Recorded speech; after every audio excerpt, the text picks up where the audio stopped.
প্রায় এক সপ্তাহ পর আমি আবার ধ্যান থেকে চোখ খুললাম। এখন নিশ্চয়ই আমি আমার পুরো অলৌকিক শক্তি ব্যবহার করে একটা চমৎকার জিনিস প্রকট করে ফেলতে পারবো, যেটা আমি চাইছিলাম। আমি চাই আমার সামনে এমন একটা জিনিস প্রকট হোক, যেটা দ্বারা গরিব দুঃখীদের উপকার হবে এবং সৎ মানুষ আরো বেশি উপকৃত হবে। দরবেশের কথা বলতেই তার সামনে একটা বিশাল বড় জায়গা বালিতে পরিণত হয়, আর সেই বালিগুলো টকবক করে ফুটতে থাকে। এ কি? এ কেমন জায়গা তৈরি হয়েছে? দেখে তো মনে হচ্ছে এগুলো চোরাবালি, কিন্তু আমি তো চোরাবালি চাইনি। আমি তো চেয়েছিলাম এমন কিছু যা দিয়ে সব মানুষের সাহায্য হয়। চোরাবালি আবার কি করে সাহায্য করতে পারে? নিশ্চয়ই আমার ধ্যানে কোনো গড়বড় ছিল। এই জঙ্গলে আর ধ্যান না করে অন্য কোথাও চলে যাই। দরবেশ সেখান থেকে চলে যায়, আর সে জঙ্গলে চোরাবালিটা রয়েই যায়। অন্যদিকে জঙ্গলের পাশের গ্রামে এক জেলে বাস করত।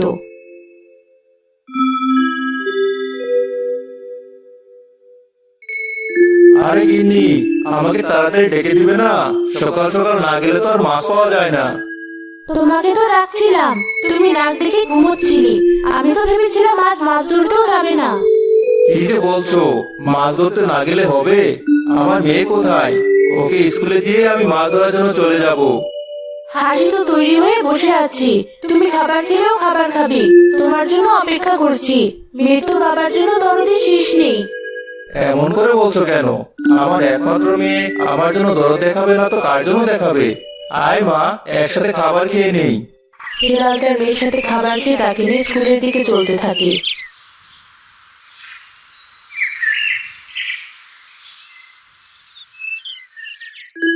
মনোযোগ দিয়ে পড়াশোনা করিস মা। সে তো আমি করবই, তবে বাবা, আমার একটা সুন্দর জামার প্রয়োজন। কিছুদিন পর একটা অনুষ্ঠান হবে, সকলেই নতুন নতুন জামা কাপড় পরে আসবে, আর আমার কোনো নতুন জামা নেই। যা আছে সবগুলোই পুরনো হয়ে আসছে। চিন্তা করিস না, আজকে বা কালকের মধ্যে মাছ ধরে যে টাকাটা বাঁচবে সেই টাকা দিয়ে তোর জন্য একটা সুন্দর জামা কিনে আনবো। দেখি, আজ আমাকে মাছ ধরতেই হবে। নদীতে তেমন মাছ পাওয়া যাচ্ছে না, তবে হাল ছাড়লে হবে না। পথে হিলালের সাথে তার এক প্রতিবেশী বন্ধু আকাশের দেখা হয়। আরে হেলাল নাকি? কোথায় যাচ্ছ জাল নিয়ে সকাল সকাল? কোথায় আর যাব, মাছ ধরার জন্য নদীতে যাচ্ছি। ও আচ্ছা, ঠিক আছে যাও। আমি তো শহরে যাচ্ছি, নতুন চাকরির ব্যবস্থা হয়েছে, শহরে আজকাল কাজ করছি। তা তো শুনেছি, তোমার গিন্নি আমার গিন্নির কাছে গল্প করেছিল, আমি সেখান থেকেই শুনেছি।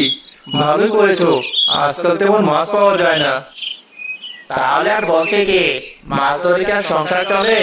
এই দেখো, আমার চাকরির 1 মাস হয়ে এসেছে। আমি কাল বেতন পেলাম, পুরো হাত ভর্তি করে বাজার করে বাড়ি ফিরেছি। ছেলে মেয়েগুলো কত খুশি হয়েছে। তোমাকেও বলি, এসব মাছ ধরা বাদ দাও, আর শহরে গিয়ে কোনো একটা কাজের ব্যবস্থা করো। সে আর কি করে করব? তুমি তো জানোই আমার কোনো শিক্ষাগত যোগ্যতা নেই, আর আমার বাপদাদারা সেই আগে থেকে মাছ ধরার ব্যবসা করে আসছে। আমি জেলে মানুষ, মাছ ধরা ছাড়া তেমন কিছু পারিও না। আমাকে দিয়ে ওসব হবে না। ঠিক আছে, আমি তাহলে গেলাম।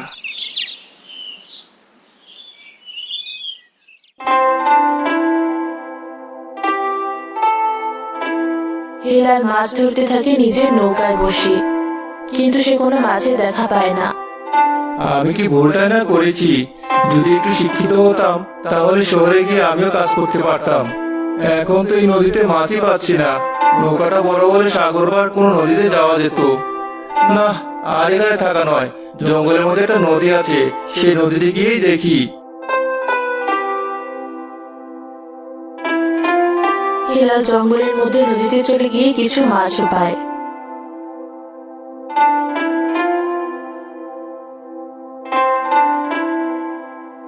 এই নদীতে তো মাছ আছে মনে হয়, জঙ্গলের মধ্যে কেউ আসে না। এই নদীতে আজ থেকে মাছ ধরতে আসবো। বেলা ভালোই হয়ে গেছে, আর কিছু মাছও পেয়েছি। যাই, এবার বরং বাড়ি ফিরে যাই। হিলাল মাছগুলো নিয়ে বাড়ি ফিরতে শুরু করবে, এমন সময় নৌকার চারপাশে ঝড় শুরু হয়।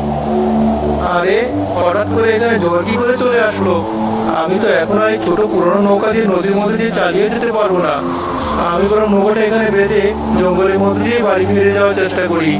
ওখানটাতে তো একটা বড় গাছ আছে, এই গাছের নিচে বসে কিছুক্ষণ অপেক্ষা করি। জ্বর একটু কমলেই বাড়ি যাওয়া যাবে, তা না হলে তো আবার এই বৃষ্টিতে ভিজে অসুস্থ হয়ে পড়তে পারি।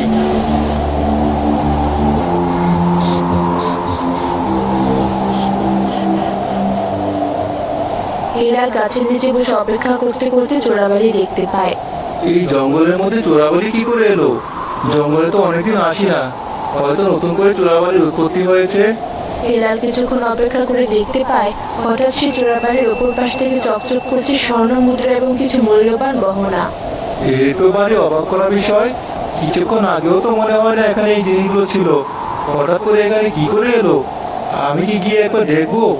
কিন্তু আমি চোরাবালি পার হয়ে কি করেই বা যাবো? না না, আমার সেখানে যাওয়া মোটেই ঠিক হবে না। জানি না কার না কার জিনিসপত্র এভাবে পড়ে আছে। এর মধ্যেই ঝড় থেমে যায়। ঝড় থেমে গেছে, আমি বাড়ি ফিরে যাই। যার এই জিনিসগুলো হবে সে এসে হয়তো নিয়ে যাবে। হিলাল লোভ না করে সেখান থেকে চলতে শুরু করে। এমন সময় চোরাবালির মধ্যে থেকে একটা আওয়াজ বেরিয়ে আসে। কোথায় যাচ্ছ বৎস? তুমি এদিকে এসো, আমার কথা শুনে যাও। আরে, কে ডাকছে আমাকে? আশেপাশে তো কেউ নেই। এই চোরাবালিটাই কি তাহলে কথা বলছে? হ্যাঁ, আমি তোমার সাথে কথা বলছি। তুমি আমার উপরে এতগুলো স্বর্ণমুদ্রা দেখে সেগুলো না নিয়ে কেন চলে যাচ্ছ? তুমি কি চোরাবালিতে পড়ে যাওয়ার ভয় পাচ্ছ? না না, চোরাবালিতে পড়ে যাওয়ার আর ভয় কি? একটা গাছে ডাল কেটে এখান থেকে ওপাশ পর্যন্ত দিলে আমি সহজেই চোরাবালি পার করে ফেলতে পারতাম। কিন্তু তাহলে কার না কার জিনিস, এই জন্য আমি সেগুলো নিতে যাইনি। আমি তোমার এই সততা দেখে মুগ্ধ হয়েছি। ঠিক আছে, তুমি এই স্বর্ণমুদ্রাগুলো নিয়ে যাও আর আমার উপর দিয়েই হেঁটে যাও। আমি তোমাকে গ্রাস করব না। সত্যি বলছেন চোরাবালি? আপনাকে অনেক ধন্যবাদ। আমি দরিদ্র এক মানুষ, এত গহনা আমার কোনো প্রয়োজন নেই। কিছু স্বর্ণমুদ্রা হলে আমার হয়ে যাবে। নিজের জন্য একটা ভালো বড় নৌকা বানাবো, যেন আমি সমুদ্রে মাছ ধরতে পারি। ঠিক আছে, তোমার যতগুলো প্রয়োজন তুমি ততগুলো স্বর্ণমুদ্রা নিয়ে বাড়ি ফিরে যাও। হিলাল সে চোরাবালির উপর দিয়ে হেঁটেই কিছু গহনা এবং স্বর্ণ মুদ্রা নিয়ে নেয়। আমার এই অল্প কিছুতেই হয়ে যাবে। আমি এখন তাহলে চললাম। গিন্নি, ও গিন্নি, কোথায়? শুনে যাও, আজ কি হয়েছে আমার সাথে। আমাদের উপর উপরওয়ালা হয়তো সন্তুষ্ট হয়ে আমাদেরকে উপহার দিয়েছেন। কি হয়েছে? এভাবে চিৎকার চেঁচামেচি কেন করছো? মনে হচ্ছে কোনো গুপ্তধন পেয়েছো। তাই পেয়েছি, এই দেখো।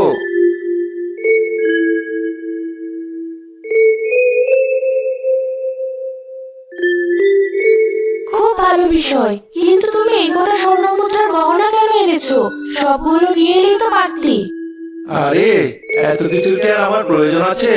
আমি একটা নতুন বড় দেখে নৌকা কিনবো, যেটা সাগরে চালানো যাবে।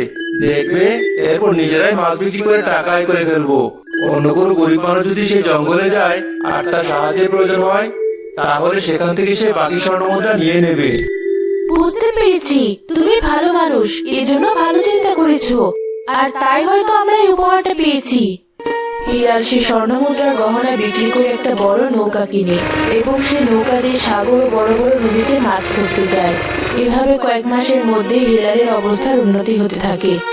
গিন্নি, টাকা তো অনেক জমেছে। এবার ভাবছি বাড়িটা নতুন করে বানাবো। তাই করো, তাই ভালো হয়। এই বাড়িতে আর কতদিন একটা ইটের দালান বানাবো আমরা। দেখতে দেখতে হিলাল তার পুরো পরিবার নিয়ে একটা ইটের বড় দালান বানিয়ে ফেলে। পাকা বাড়ি দেখে গ্রামের সকলেরই তাক লেগে যায়। সবচেয়ে বেশি অবাক হয় তার প্রতিবেশী আকাশ।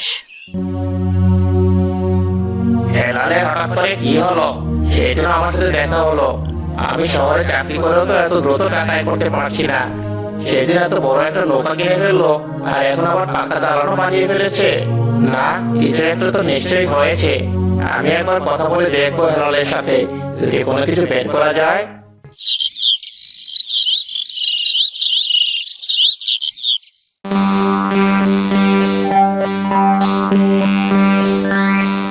ও হেলাল, বাড়িতে আছো? বেরিয়ে এসো, তোমার বন্ধু এসেছে।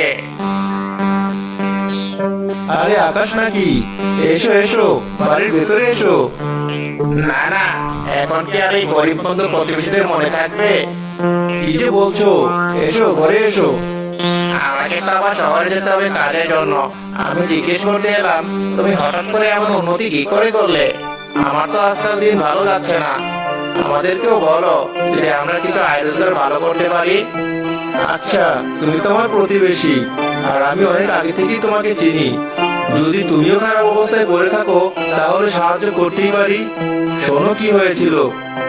হেলাল সরল মনে তার প্রতিবেশী আকাশকে সবকিছু খুলে বলে। তোমাকে অনেক ধন্যবাদ। আমি তাহলে এই কাজটাই করব। এখন তাহলে চললাম। আকাশ এরপর আর এক মুহূর্ত দেরি না করে সে জঙ্গলের দিকে চলতে শুরু করে। ওই বোকা কয়েকটা স্বর্ণমুদ্রা আর অলংকার নিয়েছে। বাকিগুলো যেন আর কেউ নিয়ে না যায়। আমি সবগুলো নিয়ে নেব। ওই দেখা যাচ্ছে চোরাবালি, কিন্তু আশেপাশে কোথাও তো কোনো স্বর্ণমুদ্রা বা গহনা দেখতে পাচ্ছি না। গেল কোথায় সবগুলো? আমি বরং কিছুক্ষণ বসে অপেক্ষা করি।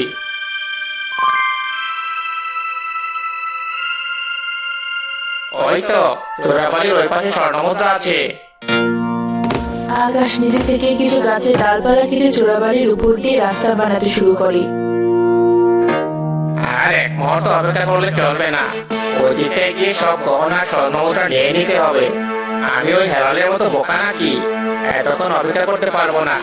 যদি চোরাবালি নিজেই সবগুলো আবার নিজের কাছে রেখে দেয়।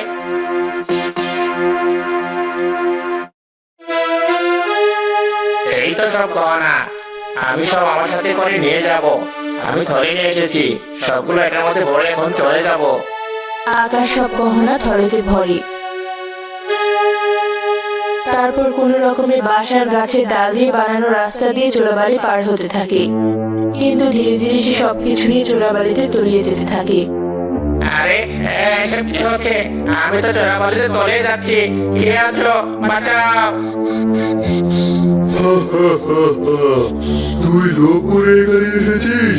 আমি আগেই বুঝতে পেরেছিলাম। আর এখানে এতগুলো স্বর্ণমুদ্রা আর অলংকার আছে, তুই কারোর জন্য কোনো কিছু না রেখে নিজে নিয়ে চলে যাচ্ছিস। এতেই বোঝা যায় তুই কত বড় লোভী। এখন সারা জীবনের মতো তুই আবার এই চোরাবালিতেই ডুবে থাকবি। অন্ধকারে ধুকে ধুকে মরে যাবি। না না, আমার ভুল হয়েছে। আমাকে ক্ষমা করে দাও। আমাকে ছেড়ে দাও। আমি শুধুমাত্র সৎ লোকেদেরই সাহায্য করি। তোর মতো অসৎ আর লোভী লোকদের এটাই শাস্তি।